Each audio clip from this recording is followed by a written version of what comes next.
حضرت مجدد الفسانی کی وفات کے 80 سال بعد اور اورنگزیب عالمگیر کی وفات سے 4 سال پہلے نوادہ دہلی میں مجدد جواب حضرت شاہ ولی اللہ کا عروج ہوا۔ اس دور پر جب لکھا ڈالی جائے تو عقل حیران رہ جاتی ہے کہ تاریخ زمانے میں ایک ایسا مفکر اور مبصر منظر عام پر آتا ہے جو زمانہ اور ماحول کی ساری بندشوں سے آزاد ہو کر سوچتا ہے اور ایسا لٹریچر چھوڑ کر جاتا ہے جس کی زبان، انداز بیان، خیالات، نظریات، مواد تحقیق کسی چیز پر بھی ماحول کا کوئی اثر دکھائی نہیں دیتا۔ فقیر اسلام مولانا سید ابو العالم مودودی رحمۃ اللہ علیہ تحریر فرماتے ہیں کہ شاہ صاحب کے تجدیدی کارناموں کو ہم 2 بڑے عنوانات پر تقسیم کر سکتے ہیں۔ ایک عنوان تنقید و تنقیح کا اور دوسرا عنوان تعمیر کا۔ تاریخ تنقید پر آپ کی کتاب ازالۃ الخفاء عن خلافۃ الخلفاء مشہور ہے۔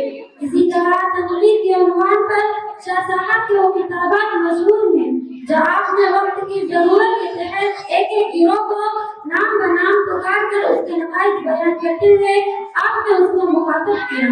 آپ کی یہ کتابات آپ کی تقسیماتی نظریہ میں ہم کو نظر آتے ہیں، جیسے کہ آپ نے علماء، سلاطین، صوفیہ، فوجی عمرا، عوام، اہل بدعت وغیرہ کو خطاب کیا ہے۔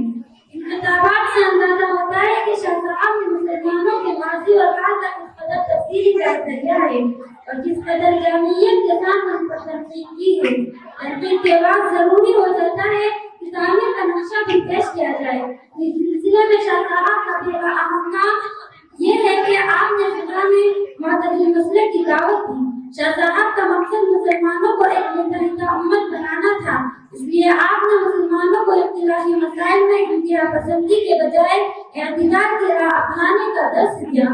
دوسرا یہ کہ آپ نے اجتہاد پر زور دیا، اور تیسرا اہم کام جو شاہ صاحب سے پہلے کسی نے نہیں کیا وہ یہ کہ آپ نے اسلام کے پوری فکری، اخلاقی، شرعی اور تمدنی نظام کو ایک مرتب صورت میں پیش کیا، جس کے لیے آپ نے شاہکار تصانیف حجت اللہ البالغہ اور البدور الواجبہ کے نام سے قلم بند کی۔ سامعین وزن، شاہ صاحب کی دینی اور علمی خدمات کا دائرہ کار بہت وسیع اور عالمگیر ہے، جس کا تعلق تعلیم و تدریس، تصنیف و تاریخ، عقائد و اخلاق، تہذیب و معاشرت، احیاء دین اور اسلام محمد نبی سے ہے۔ مشہور عالم دین مولانا سید مناصر احسن گیلانی اپنی معروف کتاب تذکرہ شاہ ولی اللہ میں صفحہ 140 پر اعتراض ہے کہ حضرت شاہ ولی اللہ نے جس دور میں آگے بولی اس وقت چار جانب سے اسلام مرغے کی طرح چلا جا رہا تھا۔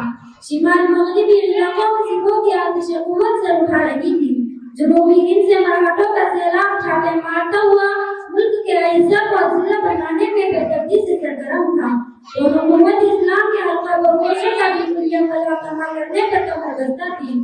اندرون ملک رمز و تشیع کا فتنہ جو حضرت مجدد الفسانی کے رہت میں قدمی سے نکل رہا تھا وہ پوری طرح جوان ہو چکا تھا۔ اس لیے معاشرے میں صدیوں سے ہندوؤں کے درمیان رہنے کی وجہ سے مفاصل اخلاق، ہندوانہ رسمیں اور غیر شرعی شاعر رواج پا گئے تھے۔ آپ مسلمان جاہل پیروں، فقیروں اور صوفیوں کا شکار تھے۔ اتباع سنت کے بجائے بدعات اور اوہام پرستی کی طرف جاری تھی۔ علماء اور فقہاء کے غلط تفقہ، محدود فکر، کم نظری، حد سے گزری میرزائیت اور جاہلی حمیت کے حکم کے شراسے میں الگ انتشار پیدا کر رکھا تھا۔ ایسے پرخطر حالات، کٹھن گھڑی اور فتنوں کے دور میں اللہ تعالیٰ نے محض اپنے فضل و کرم سے ہندی مسلمانوں کو جو گرامی عطا فرمائی وہ تھے حضرت شاہ ولی اللہ دہلوی قدس اللہ سے قوی۔ چنانچہ آپ نے اس دور کے اعتبار سے تجدید اور احیاء دین کے وسیع اور کثیر الانواع کام کیے، جیسے اصلاح عقائد، رد شرک و بدعت، اشاعت کتاب و سنت، ترویج فن حدیث، قرآن خوانی کی جانب توجہ، اثبات خلافت خلفاء راشدین، وقف و شریعت کی تردید وغیرہ۔ حاضرین اکرام، شاہ صاحب کی مسائی جمیلہ کے اثر سے پوری ایک تحریک ولی اللہ وجود میں آ گئی، جس کو آپ کے بعد آپ کے لائق فرزندوں نے بقا اور استحکام عطا کیا۔ آپ نے اپنے صاحبزادگان کی ایسی تربیت کی تھی کہ وہ نعم الخلق من السلف کے صحیح نظام ثابت ہوئے۔ تقویت الایمان کے مصنف شاہ اسماعیل شہید کی شخصیت سے کون ناواقف ہوگا۔ جنہوں نے شاہ صاحب کے کام کو سب سے زیادہ ترقی دی۔ آپ شاہ ولی اللہ ہی کے پوتے تھے۔ اسی طرح برائے صغیر میں غلبہ اسلام اور اسلامی حکومت کے قیام کی کوشش کرنے والی افضل شخصیت سید احمد شہید بریلوی کو کون نہیں جانتا ہوگا۔ آپ شاہ صاحب کے بیٹے شاہ عبدالعزیز کی شادی کی تھی۔ اس سے پتہ چلتا ہے کہ آپ کی اولاد نے آپ کی جلائی میں چراغ کو نہ صرف روشن و تابہ رکھا بلکہ اسے سینکڑوں چراغ جلائے، پھر ان چراغوں سے وہ چراغ چلتے رہے جن سے پورے بر اعظم اور ہندوستان کے باہر بھی کتاب و سنت، عقائد حقہ، اشاعت توحید والی، اصلاح رسول، تزکیہ نفس، احیاء کلمۃ اللہ اور جہاد فی سبیل اللہ کا مبارک سلسلہ اس وقت سے لے کر آج تک جاری ہے۔ یقیناً آج تمام انقلابی تحریکات کے برپا ہونے میں کہیں نہ کہیں شاہ صاحب کا حصہ ضرور ہے۔ اللہ تعالیٰ ہمیں شاہ صاحب کی زندگی کو نمونۂ عمل بنانے اور انہیں جیسی جرأت و ہمت اور استقامت اپنے اندر پیدا کرنے کی توفیق عنایت فرمائے۔ ایک مبلغ ایک مفسر کر گئے کارِ ثواب، جو کہ علم و فضل میں یکتا بھی ہے اور لاجواب۔ آپ کی لطف و عطا کی روشنی علم سے ایک دہلی ہی نہیں عالم ہوا ہے فیضیاب۔